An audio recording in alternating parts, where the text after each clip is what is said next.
electronics engineers, member, Nigerian Institute of Management. He is a current registered SHOGBAIKE. Welcome to ENGR. Thank you. Yes, today will be focusing our attention on solution to power challenge in the nation. You'll agree with me, sir, that Nigeria is a nation of vast resources with a population of over 200 million people. And do we have business not having power with all that we have at our disposal?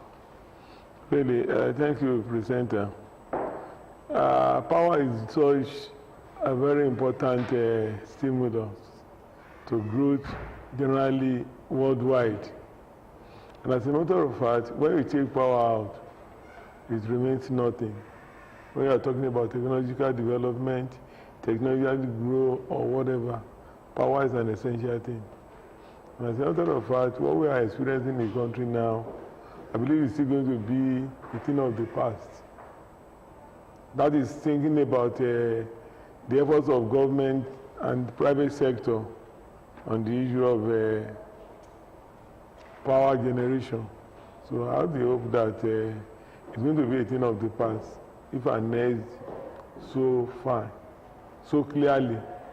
So because some weeks ago, we had, the country had two power outages, nationwide power outages. Now, what brought about those events, and what do you really see light at the end of the tunnel? Well, the issue that actually happened is one you can say is quite inevitable. You can have system failure anytime, but the issue is how determined is the authority to arrest the situation. The promptness of action. That is what we need to discuss about. Even worldwide, nobody can tell me that even in America, there was never a system failure. It could be very short. It could be addressed as promptly as possible. But the situation with Nigeria, we all know what we are facing. During the era of NEPA, people were talking about breaking NEPA was never the solution. And as a matter of fact, that's what we're experiencing now. There are some technical problems with power production, transmission and distribution that still remain. Mention whoever is in charge. But the issue is getting ready to make sure that when there are issues you must have anticipated. So why not address it as early as quickly as possible? Privatization of this generation and distribution, has it helped? Because it took almost 10 years after the privatization. Has it really changed anything? Are we better off with the era of NEPA and PHCN than we are now? Well, I will not give it a total zero, but the changes that is talking about betterment is just very minute. And that's exactly what I said in the first case. People were shouting, make sure you break NEPA. That was way back 30 years ago.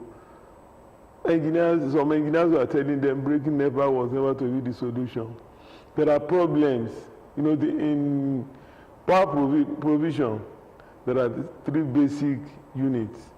The generation, the transmission, and the distribution. Presently in Nigeria, the one we are discussing, that's the DISCOs. DISCOs are there as the distribution. DISCOs are for distribution.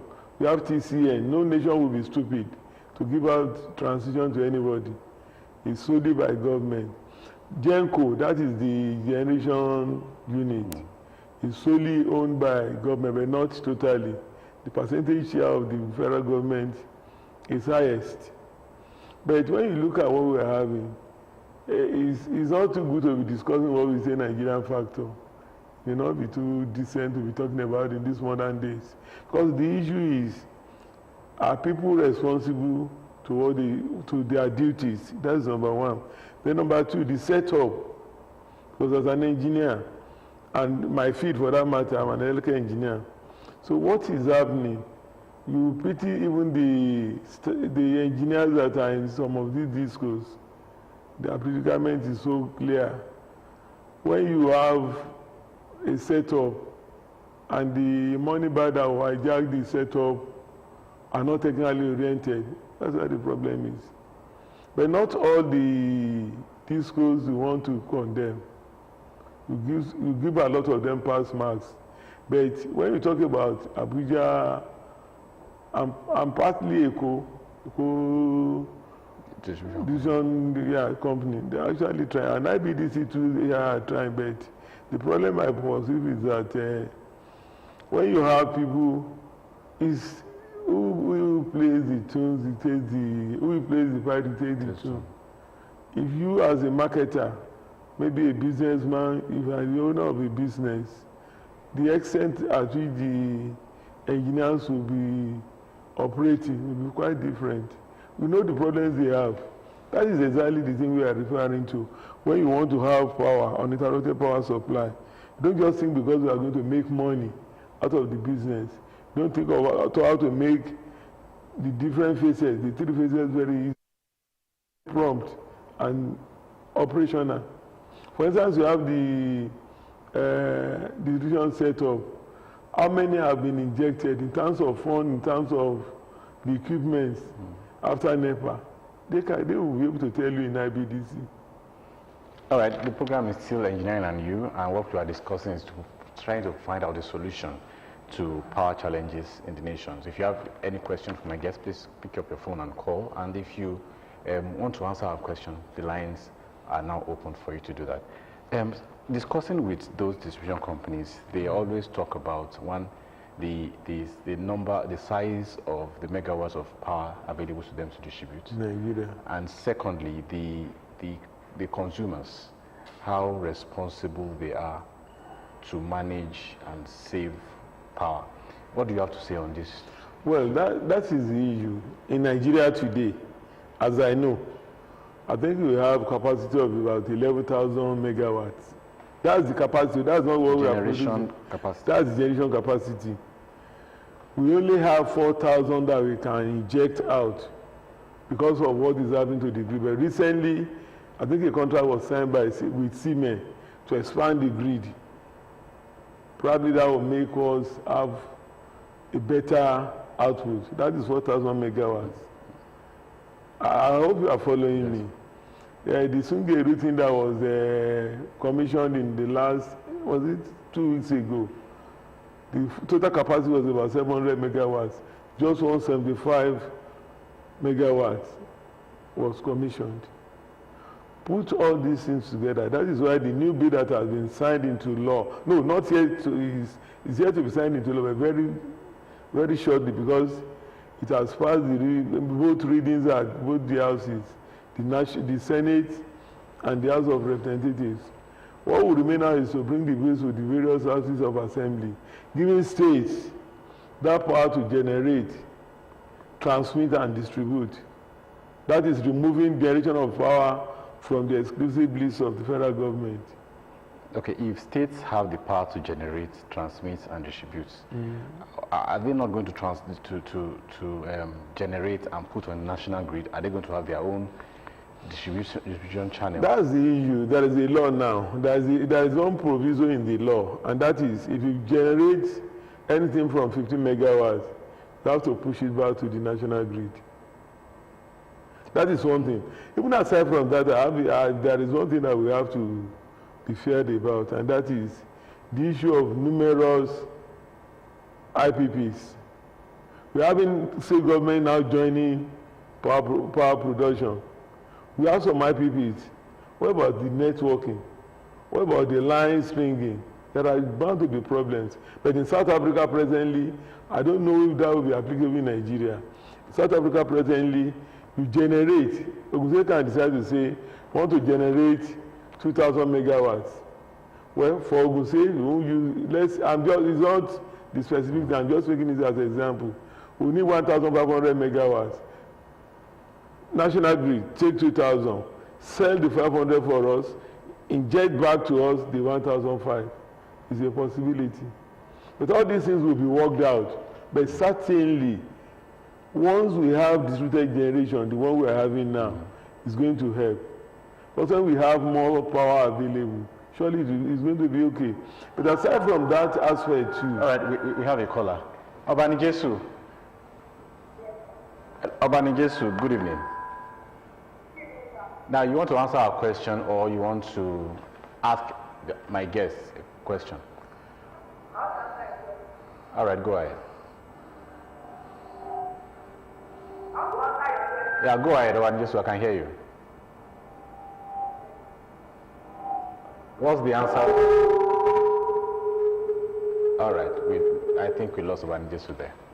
Obanijesu, if you can just call back, we'd like to hear from you. So, as I was saying, if you have various IPPs, let's say for instance, from OGTV, we have a power plant production. We are generating power from here. And maybe far to my 6, after your former site, we have another setup. And Precious at Janoja is saying he will prefer the one coming from OGTV. And some other guy will say I will prefer the one coming from my 6. How the routing of the lines. There has to be synergy. There should be cooperation. There are so many ways, there are so many technical ways where the problem can be solved, but it depends. We are waiting at the side of Nigeria sort of engineers that when the bill is finally brought to the state, we'll be in attention. All right, Kolawole. Hello, Kolawole. Good evening. Good evening. How are you? How is Lagos? I'm fine, thank you. Do you want to ask my... Okay, go ahead, please. I'm not going to ask questions. I want to contribute to the gentleman speaking. All right. They have been telling us lies all this year. I retired as the director of Federal Ministry of War in 2020. Obasanjo bought about 5 power generating companies and it was commissioned. At that time, with the existing generation we were having about 8,000 megawatts. But the problem is that the national grid, cannot carry what we were generating. Okay. So from that 2010 to now, what is the government doing to make sure that those transmission lines are loaded and given to enhance Nigeria? All right. Nigeria is generating for Nigeria Republic, and they are getting the energy.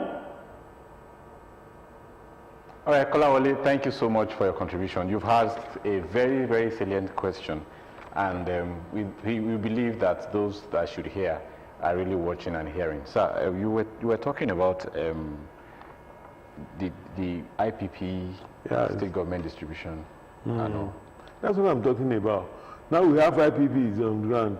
We have the traditional discos, making 2, from 3. Along Lagos Road, we have about 3 generators, IPPs, along Lagos Road alone. Aside from the one from the state government, the one the immediate past government did at that line. Then we are going to have the state government zone now, more generalized. So in rerouting, the network problems, network issues, but certainly we are looking at it from afar. When the bill is read at the State House of Assembly, we'll be there so that we can give our input. Because I was about asking that, what is NSC? Okay, Samuel. Hello, Samuel. Samuel, good evening.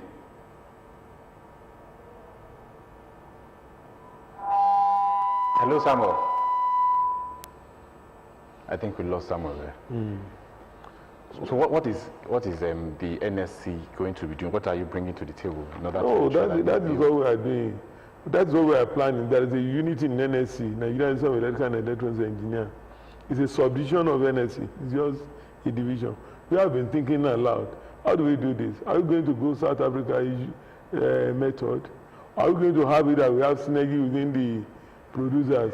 Once if you have synergy, there is not going to be any problem. I must tell you.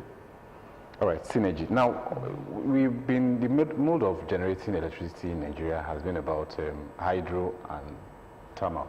All right. What should we be thinking towards renewable energy? No, we have been thinking about renewable energy. Like you said, even the IPPs we are talking about are still South-South dependent. Now I want to talk about usage of black oil. I want to make use of gas. That is there. All the other things that we are thinking about, you can think about wind. It's a possibility. Aside from the small hydropowers, we have wind. In abroad, in some countries, even in the US, you have on the IC, you have the turbines there, but we are not doing that in Nigeria. But definitely, even if we improve the hydro we have, the small hydro, for instance, the Ogoshu, we can have about 9 megawatts there. 9 megawatts is not a small power. We can have about 9 megawatts there. Then if you have some other hydro stations, we have to prepare for them. And as a matter of fact, we stand that chance in Africa. There are some African countries that do not have LNG. That's the liquefied natural gas. There are ways for us. This issue is just for us to tell people what to do. They are not in government. It depends on the seriousness of the government. As a matter of fact, too, a lot of state governments are jumping up now because they are giving that bill to produce electricity. They are not interested in the production. That's my belief. But for what they want to actually get out of it. Because electricity business in Nigeria, provide what people need, people will catch it. It's a very lucrative business. Now that will lead me to my next question. Okay. To a young Nigerian that is watching this program, all they want to know is, if I go ahead and study electrical engineering, is there money there? Is there prospect? No, I must tell you, not bragging. I'm not. The definition of poverty is, I mean, you can have so many definitions of poverty, but thinking that an engineer is going to be poor, it's a lie. I think I said this one time in the radio too. Any engineer that is not supposed to be poor. You feed, you send your children to school, you do things minimally, you ride at least averagely. Why? Because let me tell you, in electrical engineering, a lecturer that will take a lecturer about 2 hours to teach you. 3 divisions are there. If you are taught in a semester, protection, somebody can come out and say, I want to do fire alarm. Somebody can say, I want to do arting. Somebody can say, I want to do lightning protection. And you make your money. And that's even a fragment. Not about 1/19 of the courses even you do finally in power systems. So can you imagine? So it depends. You cannot be poor if you study engineering. I'm so sure about that. All right, young Nigerians, you've heard it from my guests, Engineer Tunde Shamsideen, SHOGBAIKE FNSE. You can never be poor if you study engineering. So why not pick up the next form and fill in engineering, and you'll be sure of wealth, as the case may be. Now we have to you have to draw the curtain on this week's edition of Engineering and You. But before we go, the question for the week is sound of frequency below 20 hertz is called sound of frequency below 20 hertz is called. If you know the answer, please join us on the social media platform at OGTV for Facebook, at OGTV Abeokuta on YouTube, and Ogun State Television on Instagram. On this note, I want to say thank you to Engineer Tunde Shamsideen SHOGBAIKE for coming to Engineer and You today. Thank you. It's my pleasure. We want to acknowledge the sponsor of this program, Prince Engineer Mrs. Shilon, FNSE. Thank you so much for sponsoring this program. And we have to go now. On behalf of my producer, Bimboy Lori, it's me, Tunde, saying bye for now.